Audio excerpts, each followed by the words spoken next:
अस्सलाम वालेकुम people, welcome to defence outpost. तो इस टाइम के ऊपर जो मिडल ईस्ट का सारा रीजन है, जियोपॉलिटिक्स के हवाले से आपको पता है कि क्योंकि वहाँ पर एक कॉन्फ्लिक्ट चल रही है, तो एक तो सबका ध्यान उधर है और दूसरा जियोपॉलिटिक्स वाइज भी जो वहाँ पर कुछ डेवलपमेंट्स हो रही हैं वो इतनी ज़्यादा इंटरेस्टिंग है कि पूरी दुनिया की जो नज़र है वो वहाँ पर बनी हुई है। इसी बीच इस टाइम के ऊपर पाकिस्तान का जो एक हाईएस्ट लेवल का डेलीगेशन है, जिसमें हमारे प्राइम मिनिस्टर, उसके बाद जो चीफ ऑफ डिफेंस फोर्सेज हैं हमारे फील्ड मार्शल आसिम मुनीर, वो जो है वो इस टाइम के ऊपर सऊदी अरब में है, कुछ ही टाइम पहले वहाँ पर लैंड हुए हैं। और ये बेसिकली सारा कुछ कनेक्शन जो है वो ईरान की कॉन्फ्लिक्ट से है, बिकॉज कल ही पाकिस्तान के जो प्राइम मिनिस्टर हैं उन्होंने ईरान के प्रेसिडेंट मसूद पाजिशकियान से उन्होंने फ़ोन पर बात की और जो दोनों लीडर्स के दरमियान अंडरस्टैंडिंग हुई उसका यही है कि ईरान की तरफ से इस चीज़ को रीइटरेट किया गया कि वो अपने किसी भी नेबरिंग कंट्री के साथ कोई कॉन्फ्लिक्ट नहीं चाहते। उन नेबरिंग कंट्रीज़ में ऑब्वियसली पाकिस्तान भी है, गल्फ की कंट्रीज़ हैं और सऊदी अरब भी शामिल है। तो उस कल की टेलीफोनिक कन्वर्सेशन के बाद आज पाकिस्तान के एक हाईएस्ट लेवल के डेलीगेशन का सऊदी अरब जाना, तो ये चीज़ें यहाँ पर इंडिकेट हो रही हैं और इवन इसको इंटरनेशनल मीडिया भी यहाँ पर रिपोर्ट कर रहा है कि पाकिस्तान जो है वो यहाँ पर एक मीडिएटर का काम कर रहा है, यानी मिडिल ईस्ट और ईरान के दरमियान नेगोशिएशंस करवाई जा रही हैं ताकि इस पूरे रीजन में जो इस टाइम के ऊपर एक कॉन्फ्लिक्ट चल रही है जो कि दिन ब दिन जोर पकड़ रही है, और क्योंकि ये बिल्कुल हमारे बैकयार्ड में है तो पाकिस्तान एज अ स्टेट इस टाइम के ऊपर ऐसे बिहेव नहीं कर सकता कि कुछ भी नहीं हो रहा। ऑब्वियसली अगर मीडिएशन की एफर्ट सामने आती हैं तो हमें उन चीज़ों को अटेम्प्ट करना है। दो साइड्स के दरमियान मीडिएशन में अगर हमारा कोई रोल बनता है तो वो हमें प्ले करना है। किसी भी कंट्री को उसके बैकयार्ड में कॉन्फ्लिक्ट जो है वो बिल्कुल भी अच्छी नहीं लगती, और स्पेशली तब जब इजराइल जैसी कंट्री जो है वो फ्रीली ईरान की एयर स्पेस के ऊपर ऑपरेट कर रही है और नेक्स्ट डोर में जो है वो पाकिस्तान की एयर स्पेस है। तो ऑब्वियसली यहाँ पर पाकिस्तान को एक बहुत बड़ा कंसर्न है और पाकिस्तान चाहता है जितनी जल्दी चीज़ें डीएस्केलेट हो जाएं उतना ही बेहतर है।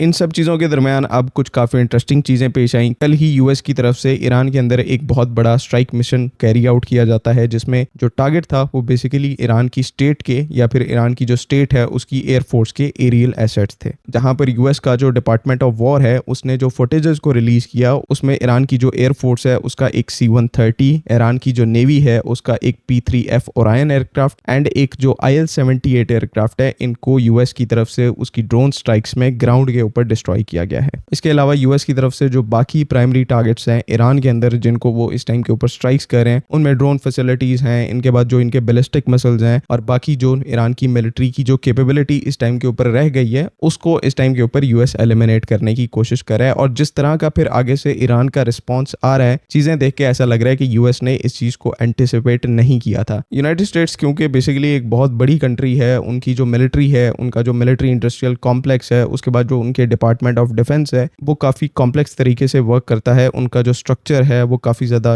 आप कह सकते हैं कि बहुत बड़ा है। तो किसी भी कॉन्फ्लिक्ट को इनिशिएट करने से पहले या किसी कॉम्बैट ऑपरेशन को स्टार्ट करने से पहले उनके जो डिपार्टमेंट्स हैं, चाहे पेंटागन है या कोई और डिपार्टमेंट भी है, वो उनको एक एस्टिमेट प्रोवाइड करते हैं कि यूएस मिलिट्री के इस ऑपरेशन को स्टार्ट करने के इतने दिन के बाद एक्सपेक्ट कर सकते हैं कि ये ऑपरेशन खत्म हो जाएगा। अगर किसी मुल्क के अगेंस्ट में यहाँ पर ये ऑपरेशन कंडक्ट किया जा रहा है तो इतने दिनों में उस मुल्क की जो मिलिट्री है वो यूएस के सामने घुटने टेक देगी या फिर इतने दिनों में उस कंट्री की जो गवर्नमेंट है वो सरेंडर कर लेगी। ईरान के केस में ये चीज़ें जो इस टाइम के ऊपर रिपोर्ट्स आ रही हैं कि यूएस ने मैक्सिमम 4 से 5 दिन का एस्टिमेट लगाया था कि 4 से 5 दिन के अंदर ईरान की जो सिविल मिलिट्री लीडरशिप है, इनका जो सिविल मिलिट्री इंफ्रास्ट्रक्चर है वो कोलैप्स कर जाएगा और ईरान एज अ थ्रेट जो है वो उसको एलिमिनेट कर दिया जाएगा। आज यूएस का इस ऑपरेशन को स्टार्ट किए हुए 12वां दिन है। 28 फरवरी 2026 को यूएस की तरफ से अपने जो बाकी एलाइज हैं उनके साथ इस ऑपरेशन को इनिशिएट किया गया था और आइडिया यहाँ पर यह था कि मार्च की 3 से 4 तारीख तक यूएस की मिलिट्री जो है वो चीजें रैप अप करके अपनी ओरिजिनल डिप्लॉयमेंट के ऊपर आ जाएगी। लेकिन आज 12 मार्च है, ईरान की तरफ से जो रेजिस्टेंस है वो पहले दिन की तरह काफी ज्यादा स्ट्रांग है। तकरीबन 39 के करीब बैलिस्टिक मिसाइल्स की वेव्स को ईरान इस टाइम के ऊपर यूएस और इजराइल के ऊपर अनलोड कर चुका है और ड्रोन्स और लाइटिंग म्यूनिशन का जो यूजेज है वो तो तकरीबन कंटिन्यूअस है। हर टाइम या तो कोई ना कोई ड्रोन गल्फ में किसी बेस के ऊपर टारगेट कर रहा होता है, स्ट्राइक कर रहा होता है, या फिर इजराइल के अंदर उसका कोई ना कोई इंपैक्ट हो रहा होता है। तो रेजिस्टेंस ईरान की तरफ से बिल्कुल इस टाइम के ऊपर ऑन पॉइंट है। ऑब्वियसली यूएस की तरफ से इतनी जो स्ट्राइक्स को कंडक्ट किया गया है उन्होंने ईरान की जो मिलिट्री कैपेबिलिटी है उसको डिग्रेड जरूर किया है, लेकिन अभी तक वो उस मोमेंट के करीब नहीं पहुंच पाए जहां पर वो ईरान की जो मिलिट्री है उसको कंप्लीटली ब्रेक करते हैं। अब ऑब्वियसली इसका क्रेडिट हमारे नजदीक जो है वो ईरान के कमांड एंड कंट्रोल के स्ट्रक्चर को जाता है। जिस तरह से उन्होंने टाइम रहते जो कमांड एंड कंट्रोल स्ट्रक्चर है उसको डिसेंट्रलाइज किया, वो इस टाइम के ऊपर इनके लिए काफी ज्यादा इफेक्टिव साबित हुआ, जहां पर हर जो मिलिट्री यूनिट है वो इंडिविजुअल इंडिविजुअली स्ट्राइक को परफॉर्म कर सकती है, मिलिट्री ऑपरेशंस को कैरी आउट कर सकती है, जो कि इस टाइम के ऊपर इसी अप्रोच की वजह से ईरान के जो कॉम्बैट ऑपरेशंस हैं, ऑफेंसिव ऑपरेशंस हैं, अभी तक चल रहे हैं। अगर इसी की जगह पर एक जॉइंट कमांड होती तो यूएस के लिए काफी ज्यादा ईजी होता इन सब चीजों को डिसमेंटल करना, लेकिन ऑब्वियसली डिसेंट्रलाइज्ड कंट्रोल की वजह से इस टाइम के ऊपर ये जो अप्रोच है ये बिल्कुल इनफेक्टिव हो चुकी है। इवन कल का आपको एक काफी ज्यादा इंटरेस्टिंग इंसिडेंट बताऊं तो थाईलैंड ओरिजिन की जो एक कार्गो शिप थी, कल वो इंडिया आ रही थी, और जैसे ही उस शिप ने यहाँ पर स्ट्रेट ऑफ हॉर्मोज को क्रॉस करने की कोशिश की तो उसके ऊपर एक काफी बड़ा ब्लास्ट होता है और वो जो पूरी शिप है वो डिसेबल हो जाती है। बाद में पता लगता है कि इस शिप को IRGC,